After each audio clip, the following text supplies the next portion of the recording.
প্রশ্ন উঠেছে ৭২ থেকে ৭৫-এর যে শাসক ছিলেন উনি বড় খুনি ছিলেন নাকি ২০০৯ থেকে ২০২৪ পর্যন্ত যিনি শাসক ছিলেন উনি বড় খুনি ছিলেন।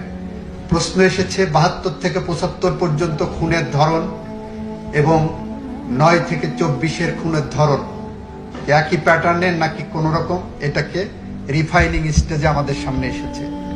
এগুলো সবই অসুস্থ বিতর্কের একটি জায়গা। আমরা মনে করি বাংলাদেশের মানুষের জন্য, গণতন্ত্রের জন্য, বাংলাদেশের আগামী প্রজন্মের বসবাস করে দেওয়ার জন্য এমন একটি ন্যায় বিচার প্রতিষ্ঠা করা দরকার যে সমাজে খুনের রাজনীতি বন্ধ হবে। গত ২৪ বছরে মুক্তিযুদ্ধের চেতনার নামে যে রাজনীতি করা হয়েছে সেখানে বলা হয়েছে, আর একটা ধারণা দেওয়া হয়েছে মুক্তিযুদ্ধের চেতনা মানে খুন, মুক্তিযুদ্ধের চেতনা মানে ক্ষমতায় টিকে থাকার জন্য গুম করা, মুক্তিযুদ্ধের চেতনা মানে দিনের ভোট রাতে করা, মুক্তিযুদ্ধের চেতনা মানে চাঁদাবাজি করা, মুক্তিযুদ্ধের চেতনা মানে লুটেরাদের প্রতিষ্ঠা করা, মুক্তিযুদ্ধের চেতনা মানে বিদেশে আমার দেশের লক্ষ লক্ষ টাকা, ডলার, পাউন্ড পাচার করে বেগম পাড়ায় বাড়ি বানানো। এমন একটি সমাজ ব্যবস্থার মধ্য দিয়ে একটি বৈষম্যহীন সমাজ প্রতিষ্ঠার জন্য জুলাই বিপ্লবের সময় যে আন্দোলনের সূচনা হয়েছিল শান্তিপূর্ণ আন্দোলন ছিল।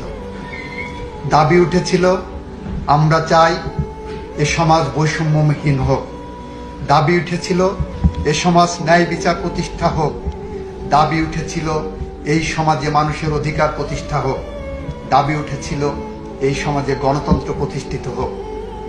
সমস্ত দাবিকে কণ্ঠরুদ্ধ করার জন্য যে নির্মমভাবে হত্যাযজ্ঞ চালানো হয়েছে, আমার দেশে ৩০,০০০-এর মতো মানুষ এখনো পঙ্গুত্ব বরণ করছে। ৩৬ দিনে তাদেরকে গুলি করে পঙ্গু করা হয়েছে। প্রায় ২,০০০-এর মতো মানুষকে হত্যা করা হয়েছে এবং তারপরেও তাদের মধ্যে কোনো অনুশোচনা হয়নি। পৃথিবীর ইতিহাসে আমরা দেখেছি অনেক স্বৈরাচার পালিয়ে গেছে।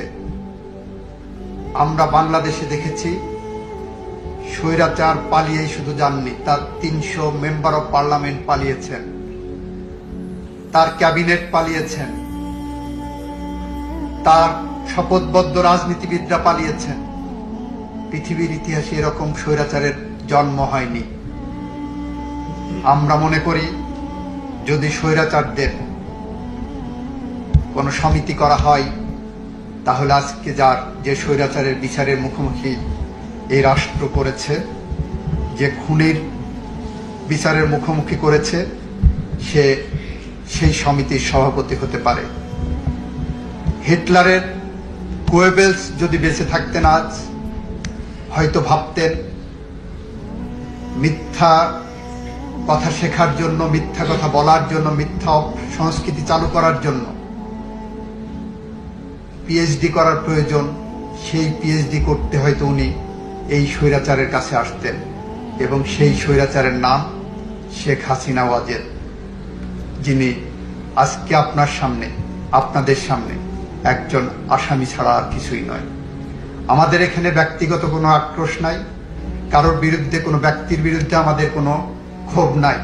আমরা অপরাধের বিচারের জন্য আপনাদের কাছে এসেছি এবং ঘটনাক্রমে সে অপরাধের সাথে যারা সম্পৃক্ত তারা ব্যক্তি, হয়তো আসবে অপরাধের সাথে সম্পৃক্ত কোনো রাজনৈতিক দলও আসতে পারে ভবিষ্যতে, আমরা জানি না।